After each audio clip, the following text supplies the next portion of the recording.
Bienvenidos a este nuevo vivo del canal que lleva mi nombre. ¿Cómo están todos ustedes, los que están por ahí? Los que se van sumando de a poquito, les voy pidiendo que le den me gusta a este video. Estamos acá ultimando detalles para empezar la emisión del día de hoy. Media tarde, mediodía de Europa, mañanita de América Latina, en la gran mayoría de los países los que me están viendo. O sea, pueden ir comentando, poniendo en los comentarios de dónde me ven para que empecemos a hablar. Hoy, dedicado este video exclusivamente al caso Einstein. No había tenido tiempo para hacerlo la semana pasada, lamentablemente. Pero están habiendo muchísimas cosas de las que hablar realmente del caso Einstein. Primero, todo lo que es la crisis que está generando dentro del gobierno de Donald Trump, que imagínense ustedes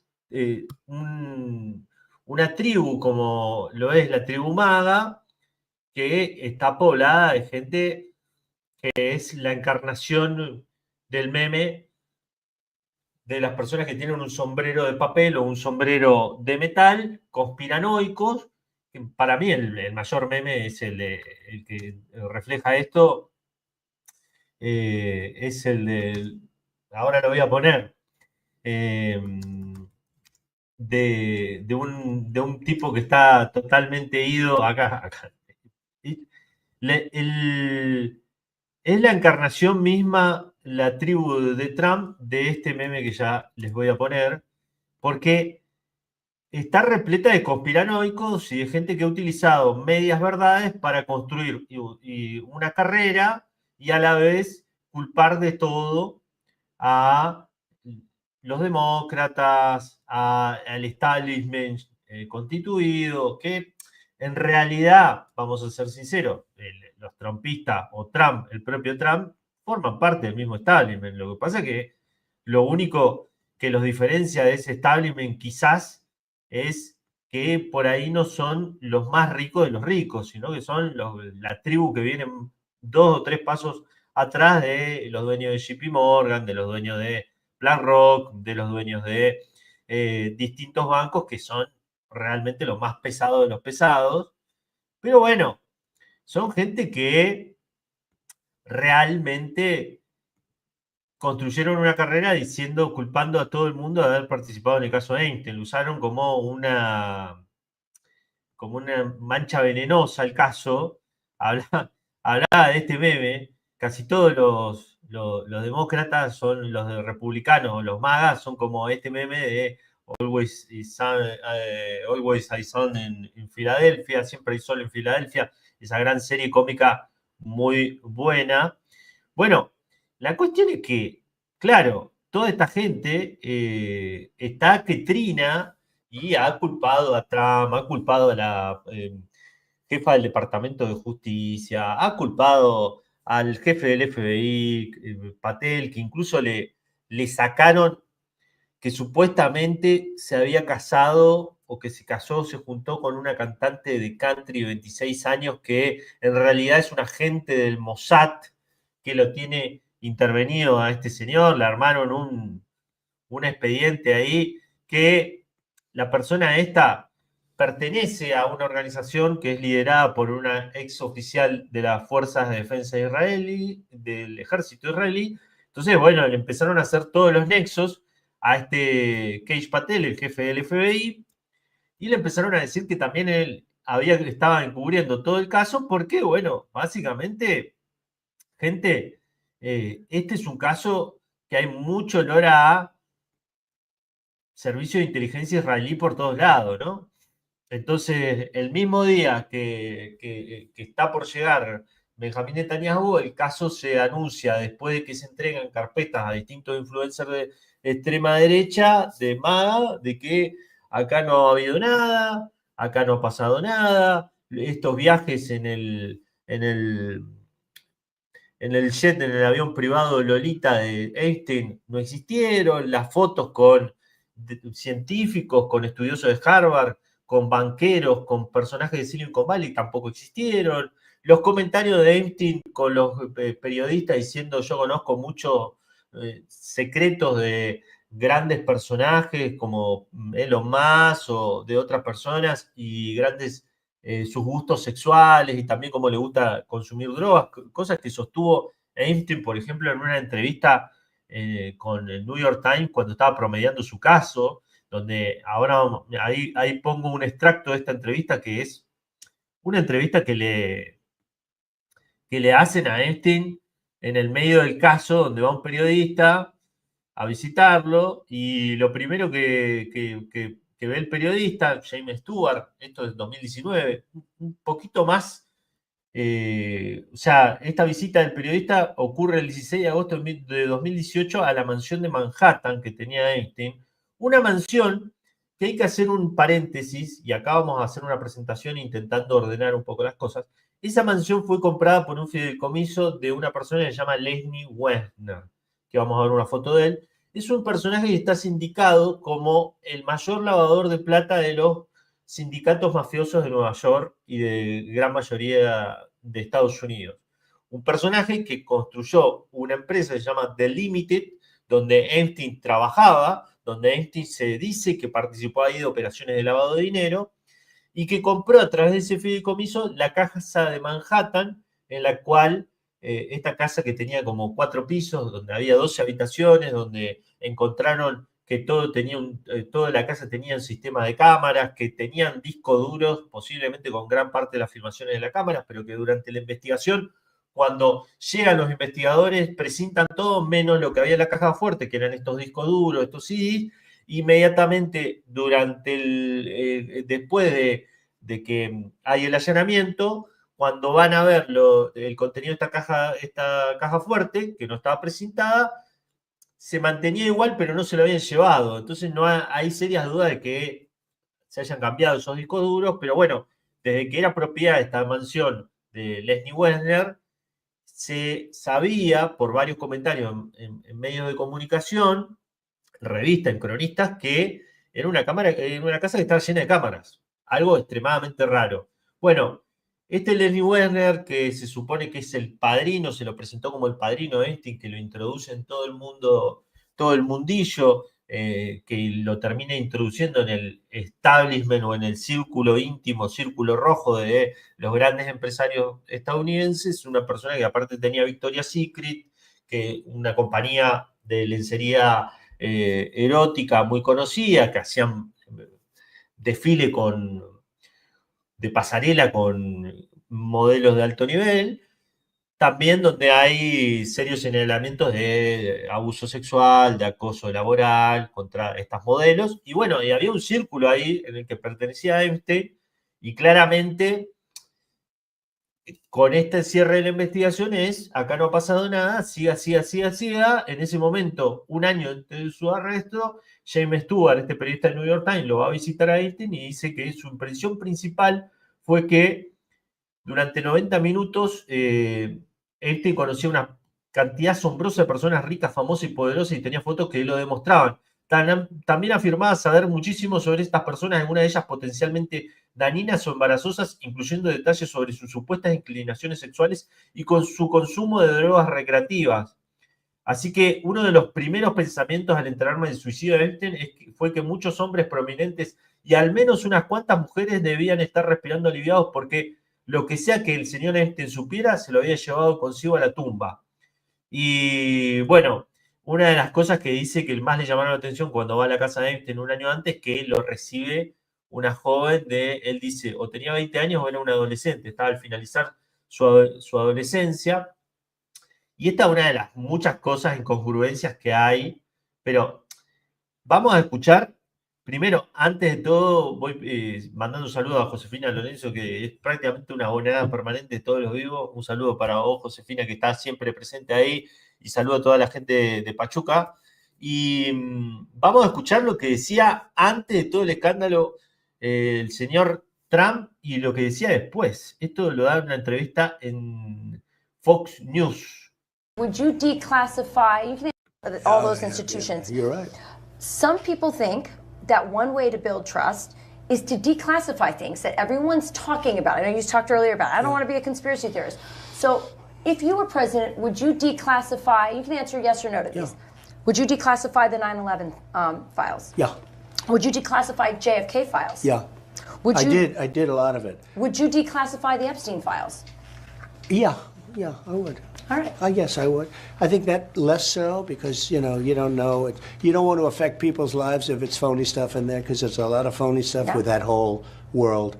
But I think I would, or at least Do you think that would restore trust? Help restore trust? Yeah, I don't know about Epstein so much as I do the others. Certainly about the way he died. It would be interesting to find Sure. out what happened there because that was a weird situation and the cameras didn't happen to be working, et cetera, et cetera. But yeah, I'd go a long way toward that one. The other stuff I would definitely do the January 6th because, Yeah. Yes, beyond so all of important. them. Because what happened, how about the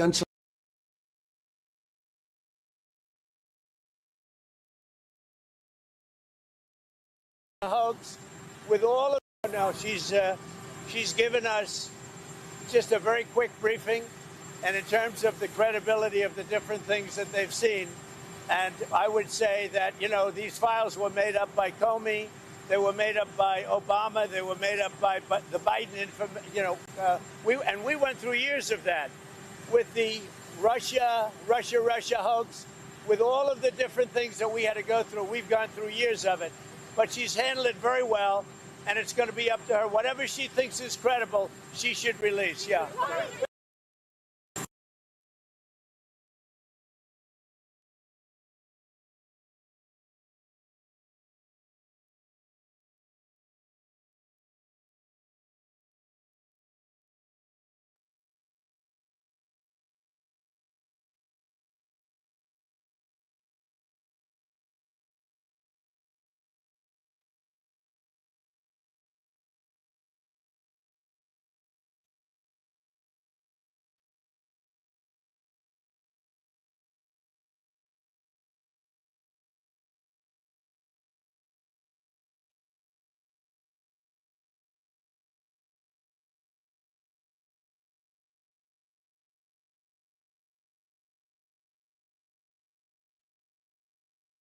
Oh, ahí está. Gracias, Rodri, que está por ahí. Sí, se fue el audio. Sí, estoy con problemas motrices para hacer el vivo. Gracias, Rodrigo de Casa de París, ahí al lado de la Torre Eiffel. Bueno, lo que le decía, ¿qué pasa con Trump?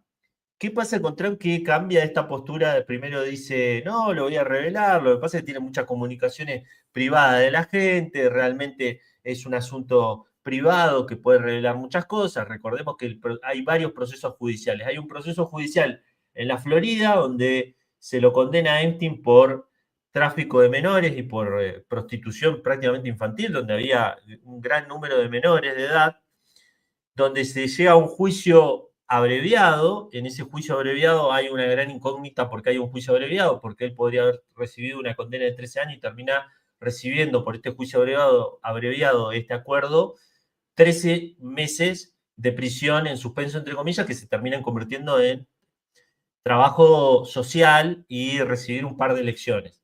Entonces, hay un gran mito popular que dice que el fiscal de ese momento, Alexander Acosta, que después es convertido en secretario de Trabajo de Donald Trump, en secretario laboral, que durante su nominación en la primera administración de Trump dice, bueno, yo tuve que llegar a un acuerdo con Trump porque a mí me dijeron que Epstein pertenecía a los servicios de inteligencia.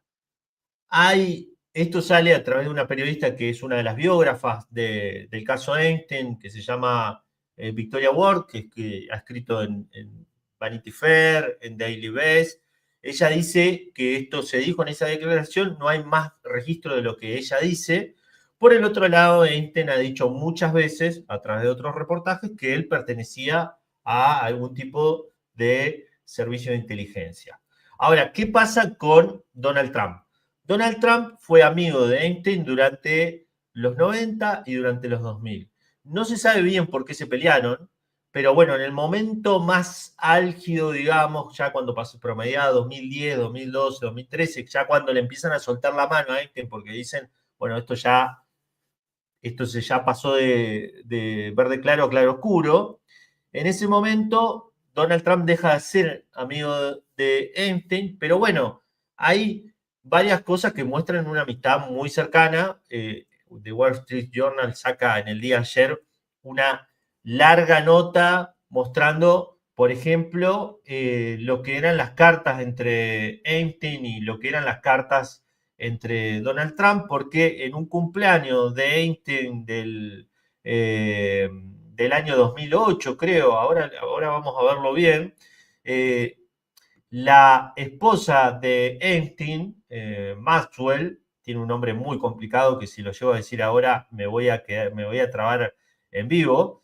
Ella, que también es otro personaje hiper interesante de esta trama, que es la única detenida de esta trama, más allá de, porque aparte el caso de Epstein se convirtió en un caso para enriquecer a los abogados y también a las víctimas, porque muchas víctimas firmaron acuerdo de confidencialidad con los banqueros, por ejemplo, estaban metidos miembros del banco JP Morgan que están inmersos en casos de abuso de menores, y también casos como el Deutsche Bank, que también trabajaron en operaciones relacionadas con Epstein. Las víctimas, para quedarse calladas, recibieron una gran cantidad de dinero, y mientras tanto, para los abogados se convirtió en un negocio redondo porque salían a dar declaraciones, estaban en la palestra, ganaban más casos, o sea, tenían más exposición pública. Es decir, el caso de Epstein también se convirtió en un gran negocio para los abogados y para muchas personas que llevaron agua para su molino. Esto no quiere decir que no haya existido todo lo que sucedió. Lo que pasa es que toda esta dinámica llevó a que el caso Epstein se terminara encerrando solamente en los casos de abuso sexual, de tráfico, que están sintetizados en gran parte en un documental que salió en Netflix, donde solamente se habla de ese aspecto y no se habla del aspecto relacionado a la actividad financiera de Epstein y después a las relaciones de poder que tenía Epstein. Epstein era un mecenas, entre comillas, de investigadores, por ejemplo, era también un mecenas de empresas tecnológicas, ¿sí? Un gran inversor, por ejemplo, de una empresa tecnológica que se llama Carbin, que es una empresa asociada con oficiales de la unidad 8200, una unidad que está a cargo de hacer ciberguerra y ciberespionaje en Israel. Esta empresa, él funcionó, Einstein, como inversor de Ehud Barak, el ex primer ministro de Israel, y es una empresa que se dedicaba a la geolocalización y a otros aspectos de ciber desarrollos en un punto o en un área donde Israel tiene un gran desarrollo y una gran presencia. Recordemos que Israel, por ejemplo, vende a lo largo de la historia software de espionaje y se relaciona a través de venderle software de ciberespionaje a los países con los cuales normalizan las relaciones. A lo largo de la historia, Israel siempre basó sus relaciones en intercambio de apoyo diplomático, apoyo económico-financiero, a cambio de sus armas avanzadas probadas en la ocupación de los territorios palestinos y también toda su tecnología de cibervigilancia. Por ejemplo, cuando se dio la normalización con los países, las monarquías árabes, Israel le vendió el software Pegasus, por ejemplo, a Bahrein, por ejemplo, a Emiratos Árabes Unidos, para que espiaran a todos sus disidentes. Bueno, Einstein perteneció, por ejemplo, entre muchas de sus conexiones, a uno de los principales inversores de esta empresa de ciberespionaje israelí y tiene una relación de larga data con Ehud Barak y bueno, y se habla de que incluso ha presentado al ex primer ministro Olmert con algunas figuras importantes y al propio Netanyahu con algunas otras figuras importantes. Pero bueno, de Donald Trump surge que en el cumpleaños 50 de Epstein, esto salió ayer, Ghislaine Maxwell, que es la esposa, perdonará mi Span English, hizo un álbum encuadernado de cuero donde recopilaba, antes del primer arresto de Epstein en 2006, todas las cartas o todos los documentos de felicitaciones que le habían mandado a lo largo de la historia, todos los amigotes de Epstein. Esto vendría a ser como un cuaderno de regalo de aniversario que se le da a la gente cuando cumple 50 años o en un hito importante, que bueno, ustedes saben, ¿no? Que se organiza una verbena, una fiesta, por ahí se contrata a un cantante o un DJ, se baila un poco, se pica una torta. Y bueno, en el caso de esta gente le armaron cuaderno y en ese cuaderno había un mensaje donde Trump escribía, entre muchas cosas, feliz cumpleaños y que cada día sea otro maravilloso secreto. Fue lo que le escribió en ese momento. Eh, y bueno, la voz, la nota comenzaba, una de las notas comenzaba, voz en off, debe haber algo más en la vida que tenerlo todo.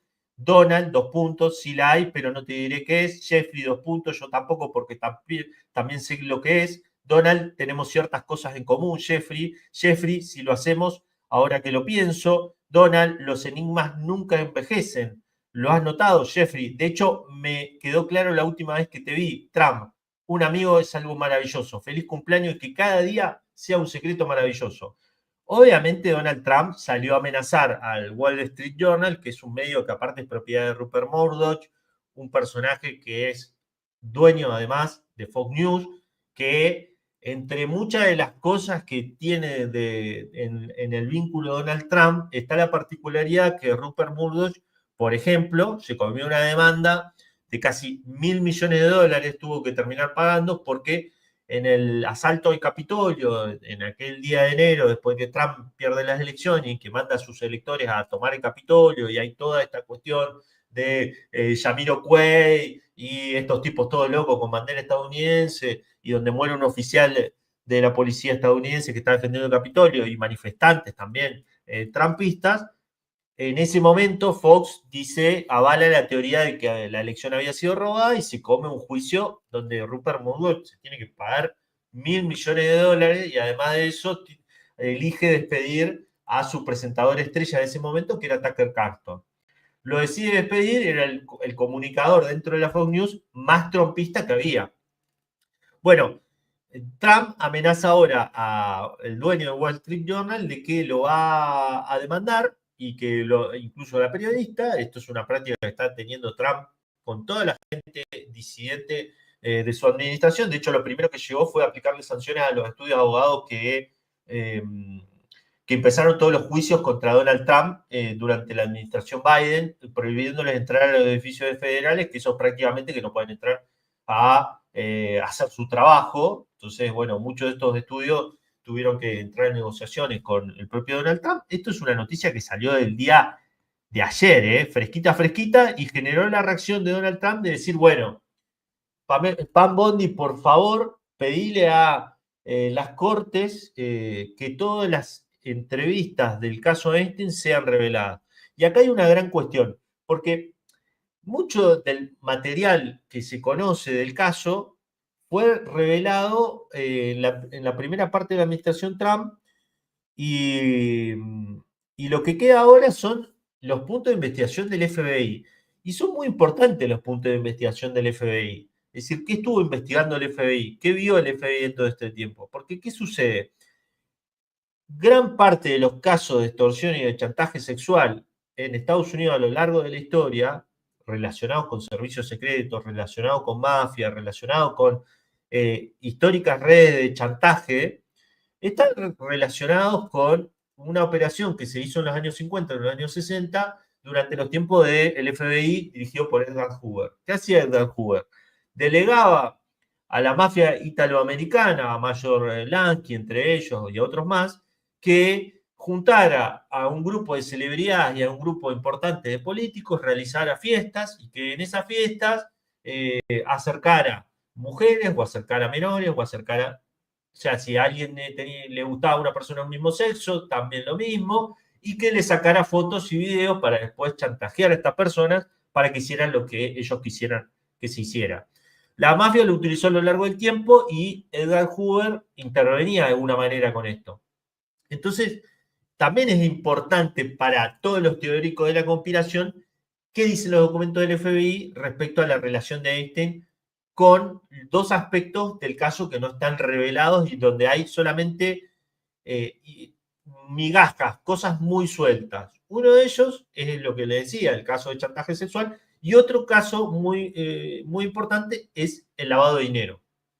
El lavado de dinero, ¿por qué? Porque Einstein, recordemos, es un personaje que surge de la nada. Era un profesor de matemática de una escuela, de la escuela Dalton, entra por un personaje que era hijo o familiar de un ejecutivo del fondo de inversión Berg y Esther. Este fondo de inversión lo adopta como uno de sus corredores de bolsa. Se cree que renuncia a este fondo de inversión porque es atrapado utilizando información privilegiada, es decir, se entera de algo haciendo una tramoya, haciendo un toma y dame, y a través de eso lo utiliza para hacer una inversión y con eso gana dinero. Y bueno, aparentemente por eso es lo que dice Victoria Warren, una de sus biógrafas, que es despedido de Bernie Esther. A partir de eso, su currículum es muy opaco. Es extremadamente opaco porque, a ver, a partir de ahí es como que se convierte en esta gente que uno no sabe de qué vive. Le habrá pasado a ustedes conocer gente que dice, che, ¿y esta persona de qué vive? ¿Por qué el lunes a la tarde, por qué está en la casa mirando televisión? ¿Y por qué nunca lo veo que va a agarrar lo que en Argentina se llama la pala? ¿Por qué nunca vemos que vaya a hacer nada? ¿De qué vive esta gente? Bueno, entonces, claro, no se sabe, hay un hueco ahí donde hay sospechas de lo que sucede, de lo que puede llegar a estar haciendo Einstein, porque, a ver, los biógrafos de Einstein dicen, bueno, se le conoce una sola relación, que es la relación que tiene con este personaje que se llama Leslie Wexner. Este personaje, que está señalado en algunas causas como uno de los lavadores de plata de los sindicatos de la mafia en los 80 y en los 90, es un filántropo, siempre salió ileso del caso Einstein, o sea, nunca se nombró, a pesar de que se cree que realmente este personaje es un personaje clave, porque además de todo, es un personaje relacionado también con Victoria's Secret, que esta empresa, que es una de las empresas propiedades que tenía este mega empresario. Y bueno, la cuestión es que empieza a trabajar con este personaje, pero este personaje no era un personaje así nomás. O sea, este señor que usted ve al lado de Einstein era un personaje que en los 90 se encargó, por ejemplo, de liquidar una aerolínea que se llama Sutter Air, que era una aerolínea conocida o famosamente llamada la aerolínea de la CIA. ¿Por qué? Porque esta aerolínea se encargaba de, por ejemplo, llevar y traer cargamentos de heroína de la CIA disfrazados de, por ejemplo, Afganistán, cuando en su tiempo Afganistán, o de Asia Pacífico, donde estaban todos los conflictos en los países de Asia Pacífico de ese momento, de operar en la operación Irán-Contras. Esta aerolínea famosamente fue usada como una aerolínea de contrabando. Y en los años 90, cuando sale un mega informe del Congreso de Estados Unidos, al día siguiente esta aerolínea se liquida y se pasa a otra compañía liquidadora. Y el personaje que se encarga de liquidar esta operación es ese señor canoso que está al lado de Einstein, y se cree que Einstein también participó de esta operación. Bueno, de este personaje no se sabe nada y no ha aparecido en los registros. Otra cosa muy llamativa que ahí vamos a ver, es que durante todo este episodio también está el hecho de la confusión sobre cuánta plata movía, cuánta plata tenía Einstein como financista. A ver, esto es, como les decía, uno de los aspectos que no se ha investigado es, che, bueno, había chantaje sexual. Lo que dice la fiscal de Trump dice, no había chantaje sexual. El jefe del FBI decía, no había chantaje sexual. No no podemos comprobar esto. Sí, las víctimas, por ejemplo, víctimas, una de las famosas Jane Doe, que son el nombre que se le dieron a víctimas reservadas por ser menores de edad o que pidieron que su identidad fuese protegida, y la famosa víctima Virginia Giuffre, que es esta mujer que aparece fotografiada con el príncipe de Inglaterra, Andrew. Dicen que, bueno, que una de las cosas que hacía Trump era sacarle fotos con ella y después chantajear a estos políticos. Y ellas hacen una enumeración de la cantidad de políticos y empresarios que fueron chantajeados. Pero bueno, la realidad es que esa línea de investigación, que nosotros sepamos, nunca se siguió, ni nunca se desarrolló, más allá de que se cree que en la red de Einstein pertenecieron más de 1000 mujeres. Eso es lo que dice en el breve memorándum de 2 páginas el FBI y el Departamento de Justicia. Sí, es muy extraño que una persona tenga una red de 1000 mujeres y solamente sea como para ser una especie de meretriz o de pimp, o sea, como se le dice en Estados Unidos de cafiolo, como se le dice en Argentina. Me dirán ustedes en los comentarios qué otro nombre se utiliza para el jefe de trabajadoras sexuales, pero realmente tener una red de más de 1000 víctimas de un personaje muy conectado con el establishment es bastante extraño y llamativo. Mientras tanto voy mandando saludos a las personas que siempre están por aquí, que Graciela Acuña, Permacultura en Extremadura, además de Rodrigo de Casa y Josefina Lorenzo. Le voy pidiendo a todos los que no se han suscrito al canal que se suscriban para darme una mano y también que le den me gusta a este video, porque le va a aparecer, cada vez más le va a aparecer en las recomendaciones o cada vez que haga un vivo. Vamos a ver lo que dice un senador demócrata que ha investigado y ha pedido informes a los bancos estadounidenses respecto a la cantidad de dinero que movió Jeffrey Einstein. Y esto hay que ponerlo en el contexto de que el caso Einstein es una narrativa fundamental del movimiento trumpista. ¿Por qué? Porque los trumpistas, sobre todo el movimiento MAGA, los Alex Jones de Infowars, los Tucker Carlson, los Laura Loomer, los personajes de la extrema derecha siempre han dicho que el caso Einstein conectaba con teorías no comprobadas de los demócratas bebiendo sangre de niño o cometiendo casos de abuso sexual de menores en sótano de pizzería, o sea, que todo el caso este revelaba todo el entramado, entre comillas, de la elite del 1% global y de alguna manera hablaban de que Donald Trump venía a lo que dijo en su primera campaña, drenar el pantano al revelar todos los vínculos de esta red. Obviamente Donald Trump, que pertenece a los empresarios más grandes, no los más importantes, era obvio que en algún momento iba a cortar este escándalo o circunscribirlo a lo que hiciera menos daño. El gran asunto o el gran interrogante es por qué Donald Trump elige quemarse como elige quemarse, porque en los últimos años la figura de Donald Trump había quedado bastante alejada de todo el escándalo, porque siempre estaba, che, yo nunca supe nada de esto, más allá de que grandes interrogantes alrededor de, che, por ejemplo, Melania Trump era una modelo que lo conoce a Donald Trump en los 90, en un momento donde Donald Trump era muy amigo de Einstein y Einstein frecuentemente acercaba modelos, y, al igual que su mujer, a personajes muy importantes. Entonces, siempre que hay como muchos interrogantes alrededor de esta relación y de cómo se pudo haber desencadenado, qué tipo de consecuencias pudo haber tenido en relaciones que se construyeron, que nosotros sabemos que muchos vínculos entre empresarios y sus esposas vienen de redes de prostitución en todos los países del mundo, no solamente en Estados Unidos. Pero bueno, la cuestión es que para los demócratas se está convirtiendo, obviamente, en algo, se ha dado vuelta a la torta y ahora quieren usufructuarlo para generar cada vez más interrogantes en el movimiento trumpista, porque claramente la base trumpista está viendo como, bueno, me dijiste que venía a drenar el pantano, me dijiste que no iba a hacer más guerra, me dijiste que no me iba a recortar mis derechos sociales, pero me recortaste el Medicare, el Medicaid, los subsidios de salud a los más pobres y a las personas jubiladas, me va a recortar los bonos de alimentación. Entonces, macho, ¿qué onda?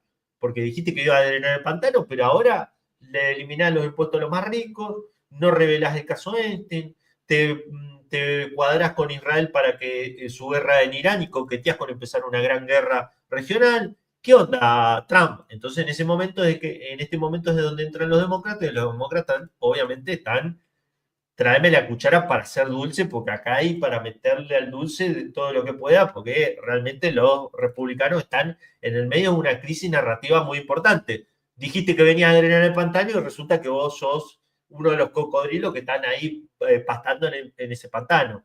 Bueno, la cuestión es que en ese contexto, este demócrata, hablamos del senador Ron Wyden, ha descubierto que 4 bancos esperaron hasta el arresto de Einstein por cargos federales para detectar movimientos de 1.500 millones de dólares en transacciones sospechosas. O sea, estos son movimientos que nunca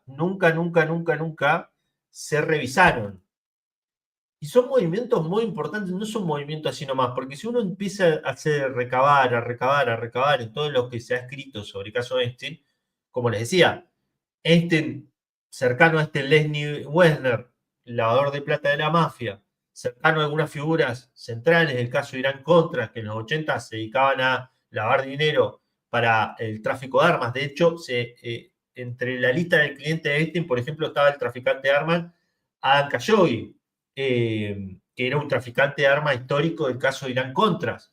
Entonces, estos movimientos sospechosos de dinero de aquí, dinero de allá, que como sabemos el dinero negro en gran medida no se utiliza solamente para evadir impuestos, como lo hacen gran parte de los grandes empresarios a nivel mundial, sino que también se utiliza en gran medida para sobornos, para favores, o sea, para tratos sucios que no se pueden blanquear, compra de armas, compra-venta de drogas, compra-venta de tecnología, cosas que no son ilegales y que parece que Einstein orbitaba alrededor de todo este mundillo empresario criminal. Bueno, lo que dice este senador, que es el demócrata de mayor rango en el poderoso Comité de Finanzas del Senado, que algunos miembros de su equipo han consultado archivos confidenciales que arrojan luz sobre las inmensas sumas de dinero que, según afirman, el señor Einstein movió a través del sistema bancario para financiar su vasta red de tráfico sexual.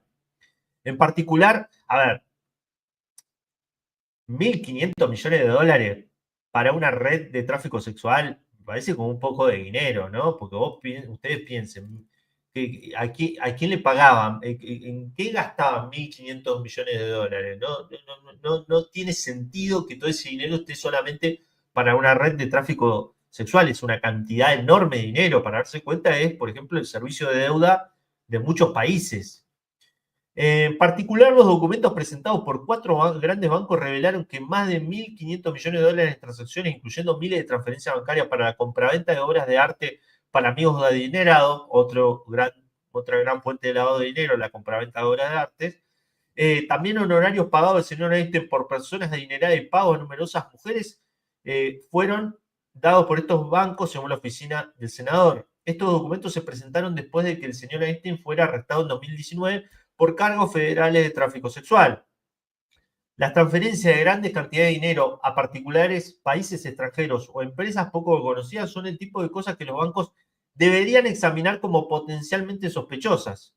Algunas de esas transacciones de dinero de Einstein, reveladas en un informe de JP Morgan Chase, involucraban cuentas en 2 bancos rusos antes de que estas instituciones fueran sancionadas por Estados Unidos. Algunas transacciones detectadas alcanzaron los 100 millones de dólares. El señor Wyden afirmó que su investigación sobre las finanzas del señor Einstein habían cobrado mayor urgencia ahora que la administración Trump se resistía a divulgar la información incautada por el FBI en los domicilios del señor Einstein o la información recopilada en los bancos del país. Al igual que muchos republicanos de extrema derecha, el señor Wyden y un número creciente de demócratas creen que hay más detalles sobre el señor Einstein que el gobierno federal debe revelar.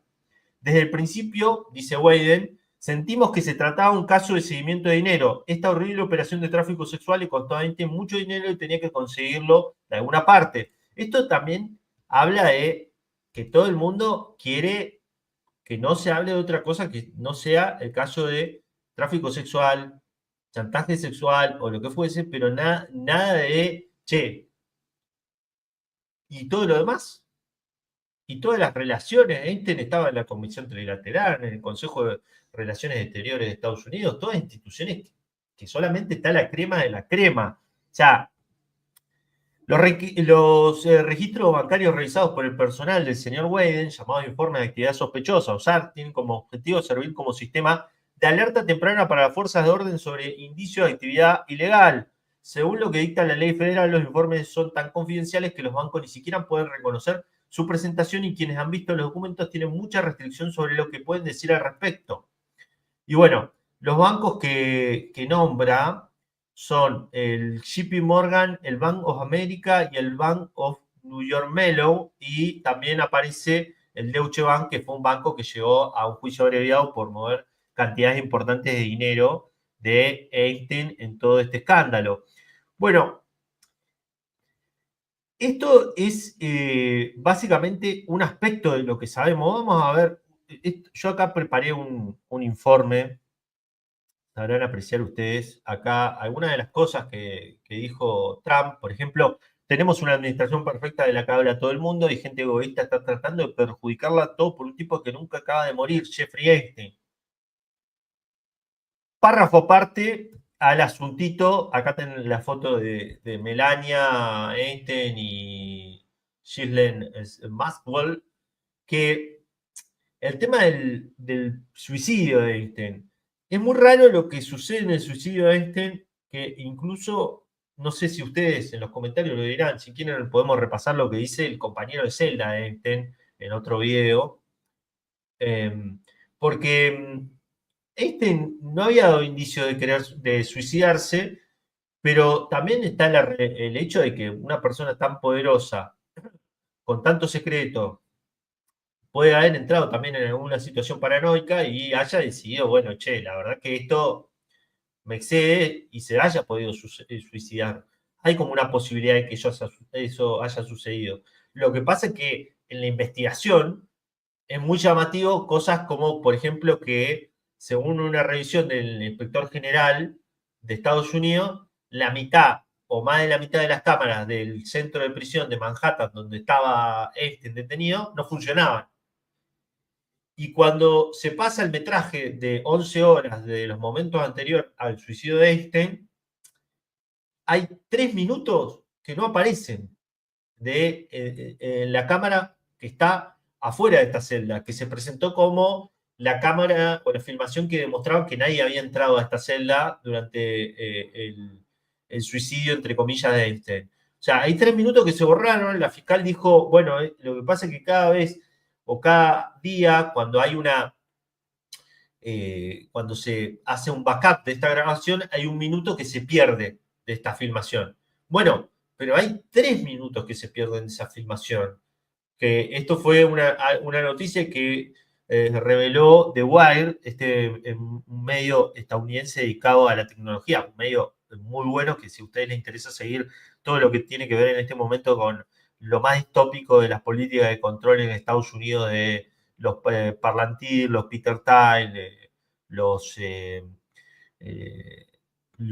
Elon Musk, es un medio espectacular para seguir.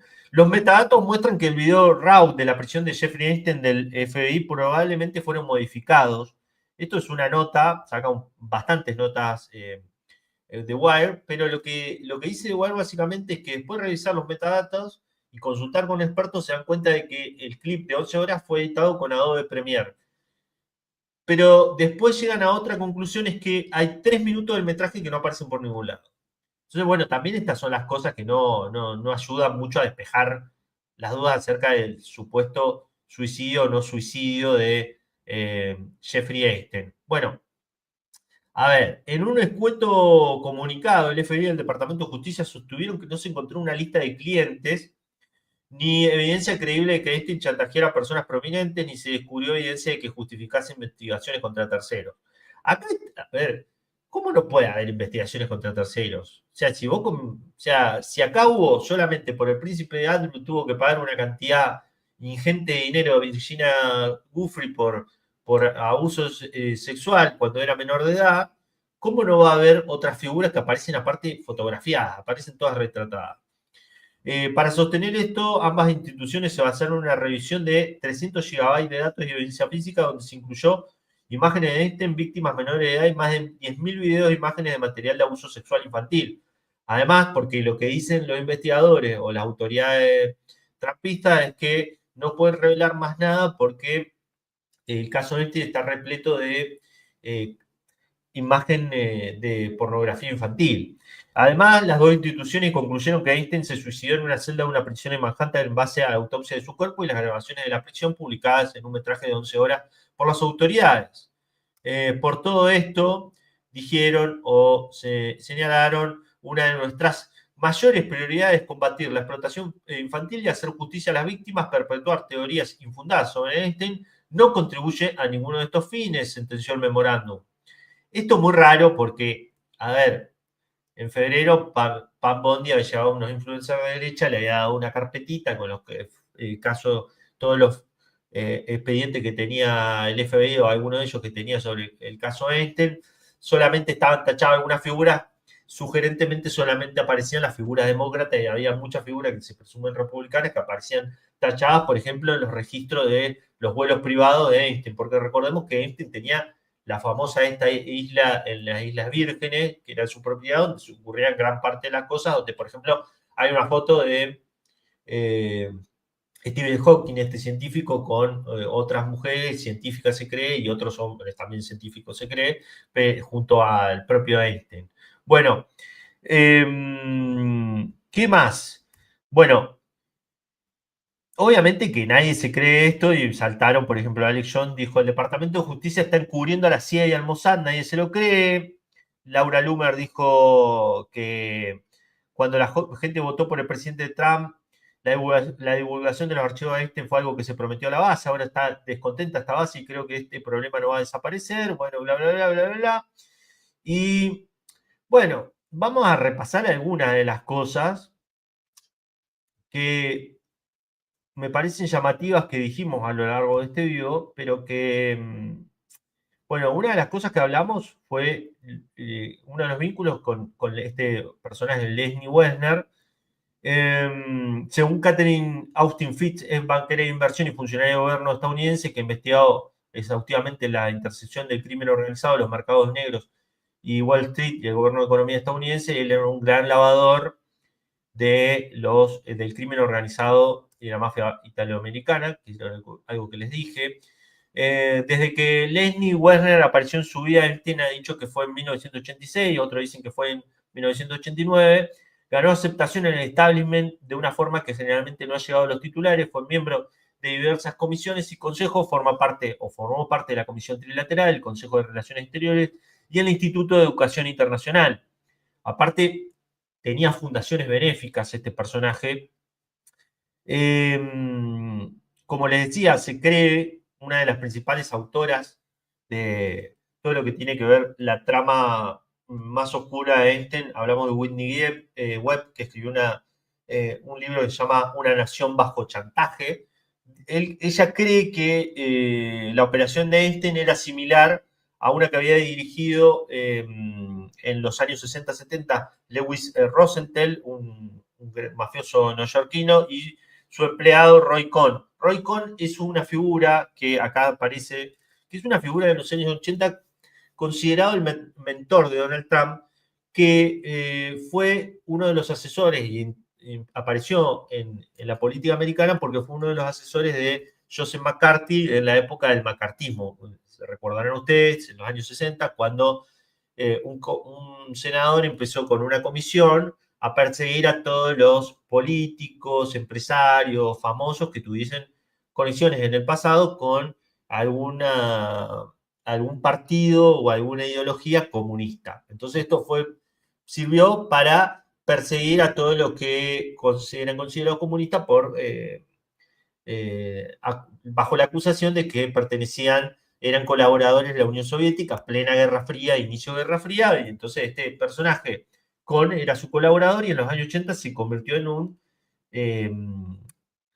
un playboy, entre comillas, un personaje muy parecido a Einstein, que también se revelaron casos de abuso de menores, de tráfico sexual, porque este personaje hacía unas fiestas en una habitación de un hotel muy conocido de Estados Unidos, donde se creía que ahí había cosas muy parecidas a lo que se le acusa a Einstein. En esa habitación, bueno, tenían fotos de políticos, de celebridades, de famosos, y bueno, este personaje, aparte de todo, era muy amigo de personajes como Barbara Walters, la directora de la CIA, Ronald Reagan y su esposa Nancy, los magnates en los medios Rupert Murdoch y Murray Zuckerman, numerosas celebridades y abogados destacados como el ex abogado de Einstein, Alan Dershowitz, que es un abogado que además de todo es uno de los principales acusados de ser cliente de la red de Epstein. Figuras destacadas de la Iglesia Católica y destacadas organizaciones judías como el Congreso Mundial Judío, era alguna de las conexiones que tenía en ese momento Roy Cohn, considerado en varios documentales o por varias investigaciones como el mentor de Donald Trump en los años 80. Recordemos que aparte de Donald Trump, es conocido por ser magnate de hoteles. Entonces, muchas de las cosas oscuras que sucedieron en los años 80 o 90 sucedieron en hoteles, ¿no? Entonces, Donald Trump también debía tener mucha información que no revelada a lo largo del tiempo. Bueno, el periodista británico Nigel Rosser informó en enero de 2001 en el Evening Standard que Einstein había afirmado que él había trabajado para la CIA durante los años 80 y 90. Einstein tiene licencia para portar una arma oculta, le dijo Einstein a este periodista, y posee propiedades en Estados Unidos y en otros lugares, y una vez que llegó a una casa londinense de un traficante de armas británicos, llevó de regalo una pistola antidisturbios de acción de bomba de la policía de Nueva York y que Dios sabe cómo llegó a este país, porque obviamente si vos llevas un arma en cualquier requisa en un aeropuerto te la pueden retirar. Otra de las cosas muy raras es que durante el allanamiento a una de las casas de Manhattan de Einstein encontraron un pasaporte de otro país con su nombre. ¿Y quién tiene un pasaporte de otro país con su nombre, no? Si no es alguien relacionado con algo muy turbio. Bueno, ¿qué más? ¿Qué más? ¿Qué más? ¿Qué más? Porque hay muchas de las cosas. Bueno, acá está el otro gran link del caso Einstein, que es el vínculo de Einstein con el padre de su esposa.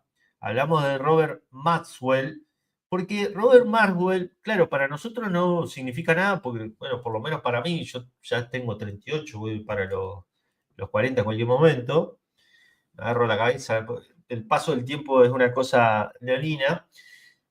No significa un personaje muy conocido, Robert Maxwell, pero es un personaje que acá lo vemos con Ariel Sharon, el ex primer ministro israelí, el ex ministro de Defensa, general israelí, que además es conocido por haber visitado la Sudáfrica del apartheid y haber visto toda la experiencia de, los, de los que dirigieron en ese momento los blancos poder sudafricanos, ver cómo ubicaban en guetos a los sudafricanos afros en ese momento y decir, che, esto lo tengo que utilizar con los palestinos en Israel. Este personaje era muy amigo de Robert Maxwell, de Ariel Sharon. Es un personaje muy enigmático de la historia del siglo XX porque entre muchas de las cosas que por lo que se lo conocen a Robert Maxwell es que en los años 40 y pico, él fue un espía del Servicio de Inteligencia Británico, el M16. Él hablaba francés, alemán, inglés, checo, rumano y yiddish.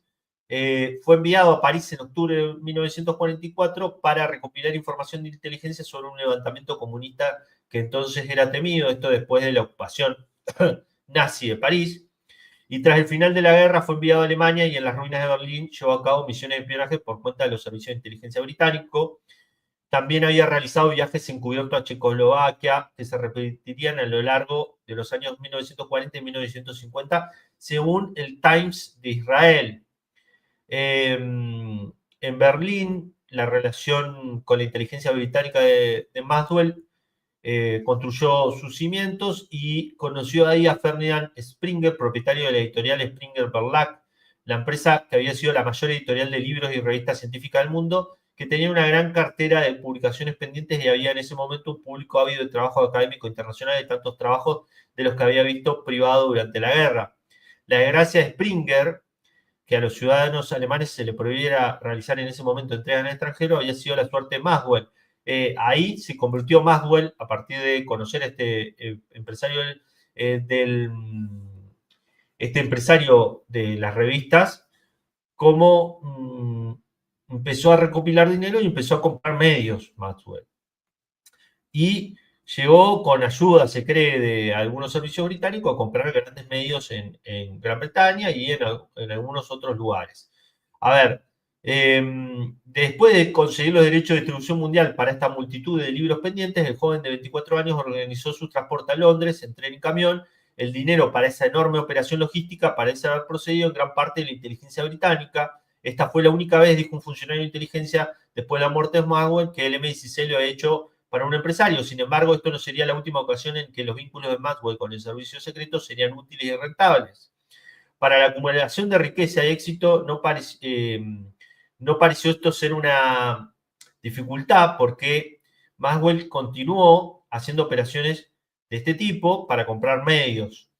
Y bueno, y en los años 80, Maxwell visitó Israel y se convirtió al judaísmo fuerte y empezó a hacer negocios relacionados con Israel.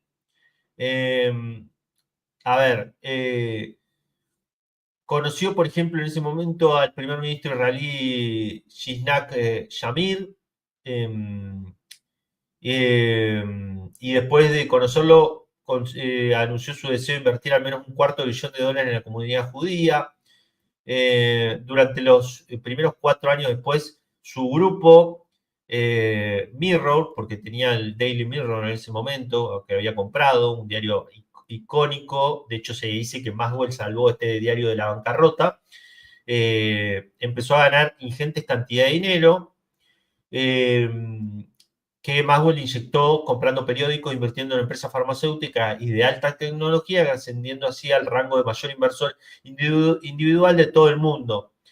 En el medio de toda esta cuestión, para el año 1991, Maxwell cae en un escándalo, que es muy de los años 90, que pasó con muchos empresarios que lavaban dinero, que es que estaban engrosados sus bancos y sus empresas de créditos y en algún momento se quedan sin dinero y liquidez para afrontar los pagos de esos créditos y entran en bancarrota y evidentemente a partir de ahí entran en un declive de todas sus empresas. Pero ¿qué pasa? Maxwell en ese momento, cuando entra en esa crisis y ya está señalado que tiene que liquidar gran parte de sus empresas, se toma un viaje en un yate que llama como su hija, Lady Siswain, y aparentemente, misteriosamente, se cae este yate y muere. Es encontrado su cuerpo tiempo después y muere en el Mediterráneo y nunca más se sabe sobre Maxwell. O sea, tiene una fantasmagórica muerte. Lo extraño de todo esto es que cuando se va a hacer su funeral, el funeral de Maxwell, y ahora vamos a ver un par de cosas muy importantes, se hace en un lugar sagrado del judaísmo en Israel y van todas figuras del el establishment israelí. El primer ministro de ese momento, el presidente de ese momento, el propio Ariel Sharon, y que vamos a ver un poquito de eso porque para que vean que yo no estoy mintiendo, no estoy zaraseando, como decimos en Argentina. Vamos a ver una nota del funeral de el Washington Post. El Washington Post hace una nota donde el titular es muy sugerente. Dice: Israel le da a Maxwell una despedida digna de héroe. El editor Robert Maxwell recibió hoy un funeral digno de un héroe nacional por parte de Israel, el país con el que desarrolló una relación íntima y a veces controvertida en los últimos años de su vida. A ver, cuando se muere Maxwell, por ejemplo, el periodista Seymour Hersh escribe un libro sobre el asesinato de un técnico israelí nuclear que había revelado, se había escapado de Israel y había revelado que Israel había accedido a bombas nucleares. En ese momento, finales de los 80 y 90, esa revelación es un escándalo mundial. Hersh escribe un libro porque este técnico nuclear, es secuestrado en el extranjero y acusa a Maxwell de haber colaborado en el secuestro de ese técnico nuclear que es apresado en Israel y apresado de por vida, muere en Israel de hecho. Pero ese es uno de los muchos escándalos donde está señalado Maxwell de haber colaborado con Israel. Maxwell, cuyo cuerpo fue recuperado en el Océano Atlántico frente a las Islas Canarias el martes pasado, tras desaparecer de su yate, fue enterrado en el lugar más prestigioso del judaísmo, el cementerio del Monte de los Olivos de Jerusalén, frente al Muro de los Lamentos. Su funeral en el Salón del Pueblo de Jerusalén contó con la presencia de numerosos políticos israelíes encabezados por el primer ministro Shamir y al presidente Chaim Herzog, quienes elogiaron al magnate hecho a sí mismo como un hombre con un molde heroico. Nacido en Checoslovaquia en 1923 en el seno de una familia judía ortodoxa, Maxwell forzó su carrera y fortuna en Gran Bretaña, donde sirvió en el ejército y el parlamento, y en una ocasión anunció su conversión a la iglesia anglicana. Sin embargo, en los últimos años, Maxwell reabrió su judaísmo y se convirtió en un ferviente defensor de Israel, invirtiendo decenas de millones de dólares en la atribulada economía del país y actuando ocasionalmente como defensor y figura clave de sus gobiernos. Tan solo una semana antes de su muerte, el volátil propietario del periódico New York Daily News y el grupo británico Mirror se vio envuelto en un intercambio de demandas con el autor Seymour Hersh, quien acusó a Maxwell de colaborar con el Mossad, la agencia de inteligencia británica, en el secuestro de este técnico nuclear. Hasta el momento no se ha presentado pruebas y altos funcionarios israelíes, así como fuentes de Gran Bretaña, han cuestionado la versión de Hersh de que Maxwell ayudó al Mossad al encontrar a Mordechai Barmunu, el técnico nuclear israelí que fue secuestrado por la agencia de espionaje en 1986. Bueno, entre muchas de las cosas que se dice que hizo Maxwell para Israel está, por ejemplo, que Maxwell tenía en los años 80, había comprado una empresa de software muy llamativa, que se estima que se encargó de, por ejemplo, hablamos de esta empresa llamada Pergamon Press, de comercializar un software llamado Promise.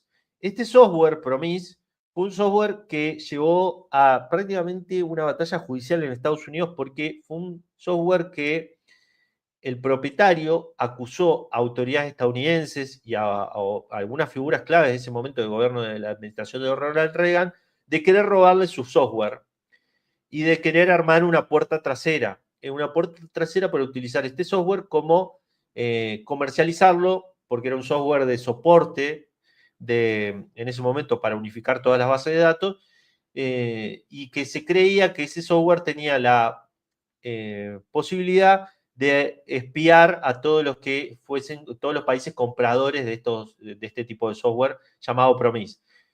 Hay un gran documental en Netflix donde cuentan el caso que se llama Octopus, que hablan de cómo se obró con este software, porque se cree que este software fue utilizado por Israel para espiar a todos los gobiernos compradores de este software, incluyendo algunas áreas de Estados Unidos. Que además de todo es también dentro del desarrollo de la política de ciberespionaje israelí, tiene un sentido y aparte hay muchas pruebas documentales de que Israel utiliza, por ejemplo, Pegasus y otros software de ciberespionaje para también recabar información de los países a los que se lo presta, ¿no? Bueno, la cuestión es que Maxwell estuvo involucrado en este hecho, pero además de todo esto, un personaje que en los 80 fue muy conocido, que fue un ex miembro de la Dirección de Inteligencia Militar, que se llama Ari Menasher, Ari Ben Menashe, un consultor israelí nacido en Irán y ex traficante de armas que también se desempeñó como alto ejecutivo de la Dirección de Inteligencia Militar de Israel entre 1977 y 1987. Este personaje dice que participó con Maxwell del tráfico de armas Irán-Contras. Recordemos, la operación Irán-Contras, Estados Unidos no podía vender armas directamente sin la aprobación del Congreso de Estados Unidos a un país extranjero ni a una fuerza, entre comillas, irregular. Desde el conflicto en Vietnam se había establecido esta restricción para que, por ejemplo, Estados Unidos no se viese involucrado en otro conflicto porque lo de Vietnam había sido tan desastroso que se había establecido después del movimiento antiguerra que Estados Unidos, si entraba en otro conflicto, tendría que ser por consenso de todos los congresistas votados para tener un cargo para que no se iniciara un conflicto así nomás. Como hemos visto a lo largo de la historia, los presidentes de Estados Unidos, después de esta restricción, se pasaron todo eso, ya sabemos por dónde. Pero bueno, la cuestión es que se arma un programa secreto de armar a la contra nicaragüense, que en ese momento estaba peleando con los sandinistas, que era una mega operación de lavado de dinero que involucraba a los carteles de narcotráfico que llevaban cargamentos de cocaína a Estados Unidos. Con ese dinero compraban armas a traficantes de armas, y había como una triangulación, una mega triangulación que involucraba distintos aspectos de esta operación. Es decir, estaba un aspecto que tenía que ver con los carteles de narcotráfico que comerciaban su cocaína y una parte se la daban a los servicios de inteligencia. Estaba un aspecto donde estaban metidos los traficantes de armas y había otro aspecto donde estaban campos de entrenamiento en Estados Unidos y en Honduras, donde se formaban a los contranicaragüenses. En el medio de toda esa triangulación estaba la guerra Irán-Irak, donde Estados Unidos apoyaba a Irán, la Irán de los ayatolás, que peleaba contra el Irán de Saddam Hussein, que era más cercana a la Unión Soviética. Israel utilizó distintos traficantes de armas para financiar el tráfico de armas a Irán. Y ahí es donde entran este tipo de personajes. Ari Ben Menashe, en una entrevista con el periodista Shep Shalep, es productor ejecutivo de CBS News, y acá vamos a ver también el link para que ustedes vean que yo no estoy acá metiendo gato por liebre. Dice, entre muchas de las cosas, que Maxwell fue el que introduce a Einstein con los servicios de inteligencia. Bueno, este enlace no está funcionando bien, pero bueno, dice básicamente a un periodista le pregunta, ¿usted habló con Jeffrey Einstein y Ghislaine Maxwell como parte de la inteligencia militar israelí? ¿Sabe específicamente de qué unidad? Mira, gracias a Robert Maxwell trabajando directamente con la inteligencia militar, gracias a Robert Maxwell ellos trabajaron directamente con la inteligencia militar israelí. No sé a quién respondían. Diría que ellos también eran agentes, sí. La inteligencia militar también trabajaba para ellos, y ahí afirma Einstein que Ben Menashe afirma que Einstein y Maxwell buscaron específicamente niños menores de edad para sus amigos famosos. Dormir con chicos menores de edad no es un delito, dijo Menashe. Puede ser vergonzoso, pero no es un delito, pero acostarse con niñas menores de edad es un delito. Esto es lo que decía este personaje, diciendo que Einstein y Maxwell, por lo menos en los años 80 y 90, pertenecieron al servicio de inteligencia militar israelí. Y bueno, está también el hecho de lo que les comentaba al principio de este video, que es la participación de Einstein, por ejemplo, en una empresa, que esta es una nota que saca Whitney Webb hace varios años, esto es de 2019, donde fue un gran financista de la empresa Carbine, una empresa dedicada al ciberespionaje, que realmente era una empresa que se llamaba Carbine 911, que es una empresa que fue utilizada para geolocalización y que estaba integrada por ex oficiales de la unidad 8200, dedicado al ciberespionaje y cibervigilancia, y se cree que financió esta empresa con la colaboración o asociándose con Edu Barak, el ex primer ministro de inteligencia israelí. También otro financista de esta empresa fue Peter Thiel, el fundador de Palantir, una figura que siempre aparece en todos lados. Peter Thiel es como que podés gritar bingo cada vez que pueda porque aparecen todas las tramas oscuras. Y esta es alguna de las informaciones que aparecen dentro de este caso. Pero bueno, la verdad que ya las historias son una peor que la otra, ¿no? Porque es lo que yo les decía, entre muchas de las cuestiones que aparecen. A ver, vamos a nombrar algunas de las cosas que aparecen en este artículo. A ver, Edu Barak, muy aparte de todo, era un visitador frecuente de la mansión de Epstein en Manhattan. No era una figura cualquiera, ¿no? No era una figura más. Tiene fotos, hay fotos de Edu Barak entrando a la mansión, y hay fotos de Barak, no directamente con Epstein, pero bueno, y eran socios en esta empresa. Esta empresa israelí fue fundada en 2014 por veteranos de inteligencia militar israelí, recibió financiamiento de Epstein y Barak. Todo su equipo eran de miembros de la unidad 8200. También aparece un cofundador de Carbin, que es Litan Lem, una exdirectora de una empresa de inteligencia privada israelí que se llamaba Black Club, que estaba integrada por ex agentes del Mossad. Y bueno, con esta inversión se quería meter en Silicon Valley, afirmaba Epstein tener información potencialmente dañina o embarazosa sobre varios empresarios de Silicon Valley, y se cree que también participaba de una estrategia mucho más amplia de Israel, que en ese momento hizo una organización espejo a un fondo de inversión de capital de riesgo fundado por la CIA para invertir en empresas de punta de tecnología que se llamaba Incatel, que el Mossad creó una que se llamaba Libertad. Esta empresa fue creada por la CIA y después una empresa hermana de Israel para fundar y financiar empresas tecnológicas que creyeran que fueran fundamentales para espiar o para desarrollos tecnológicos de punta. Entonces, todo esto es lo que sabemos al día de hoy de algunos aspectos de esta operación. Bueno, gente, me tengo que ir, si no seguiría acá contento de la vida hablando y también escuchándolo, viéndolo a ustedes los comentarios. Les pido que dejen un me gusta, que se suscriban al canal. Este es un canal que necesita que se suscriban para cubrir las metas de monetización, para que se puedan después ustedes ayudarme.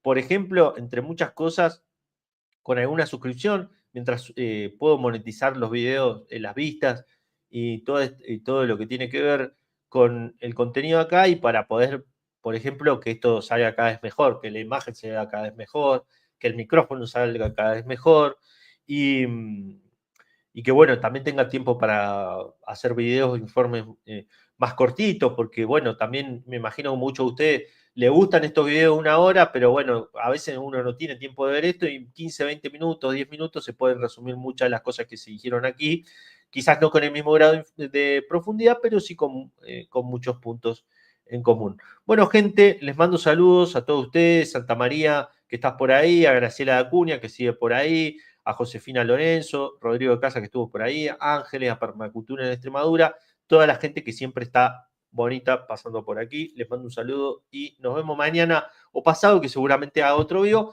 Dejen en los comentarios si quieren que siga ahondando en todas las cosas que sigan surgiendo del caso. Mientras tanto, me retiro. Chau, chau.